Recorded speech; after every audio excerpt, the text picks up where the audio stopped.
So, you know, when you're trimming, you can do that. You can kind of push just lightly and see if it gives or not. You can also kind of tap on it and you can hear it. It's kind of hard with this thing going, but if you get down close, you know, it will tell you how thick that is, that bottom is.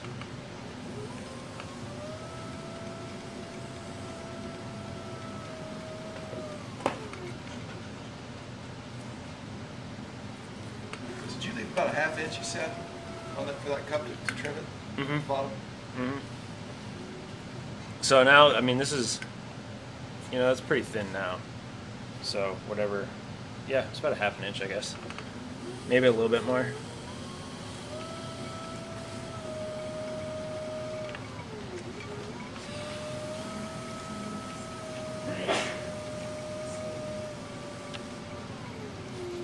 And then I'll go back. This is where the metal rib is really nice. You can get rid of these trimming lines.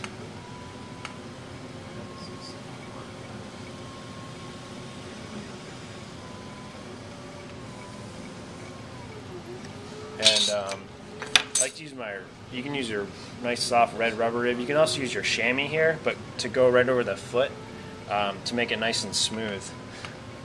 This isn't such an issue with this porcelain, but with like if people are using Phoenix, that grog, like you want to smooth that grog down so that foot isn't rough. You know, you think about, you set this on a nice dining room table that's wood, and if you have a rough foot, you're going to scratch it all up. What clays are these samples here? This is my clay. Oh. I formulated a clay in graduate school that I use. It's probably pretty close to Loafer's Glory, like as far as how it throws and stuff. It's a stoneware technically. It has a lot of Helmar kaolin, which comes from Montana, which is really it flashes really nicely in the wood kiln. So that's pretty good. So then I will set this aside and let it harden up to the consistency of that tumbler before I would go back and use the wire brush. But I'll stamp it.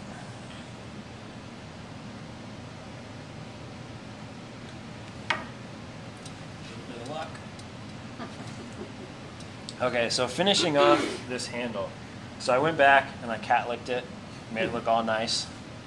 And this tool here is what I use to create. Now I've already done the top just to kind of save some time. But all I'm using is this tip, and I'm kind of holding it at a really very much downward angle. You know, it's not quite flat against the surface, but it's up just a little bit, just like when I trimmed off the bottom there to make the undercut of that tumbler. And then I just work right around the bottom, creating kind of the shape that I want.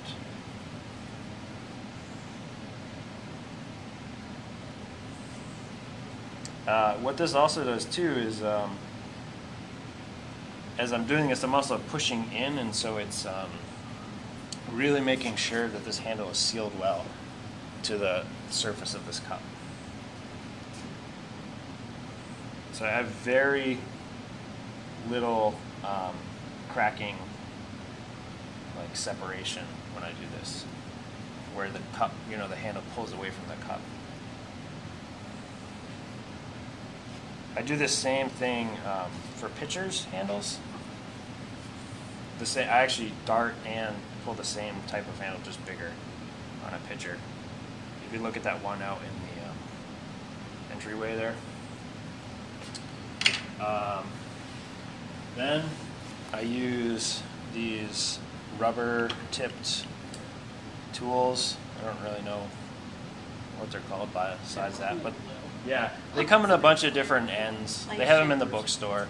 Yeah, they're shapers, they're modeling tools. So I use this big one first, and I just press down really hard and work my way around that edge that I just cut with the wooden tool, and it sort of smooths everything out, and again it compresses that joint where the handle attaches to the mug.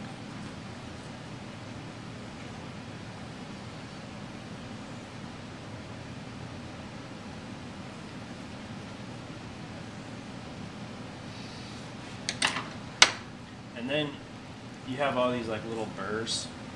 You can kind of see that right from where I cut and I push down on the edge. Okay. So then I'll just take my sponge and go back and just kind of wipe those away.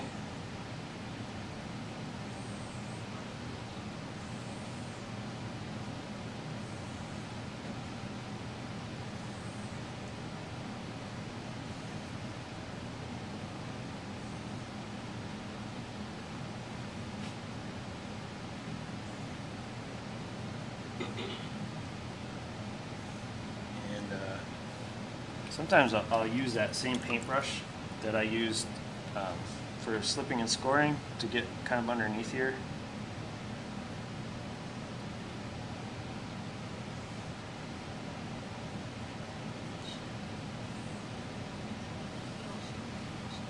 And there's still one more step. Then I come back with a smaller one. I told you I spent a lot of time because that really what I just did with a sponge really dulls that line. And so I come back as the final thing with this tiny one and run along that line one more time. And what that does is just kind of resharpens that edge just enough, because if I don't do this when I dip it in slip, a lot of times it disappears, altogether. Thank you. Well, if we dip them in glaze, also it disappears a lot of times. Yeah. The thickness of the glaze.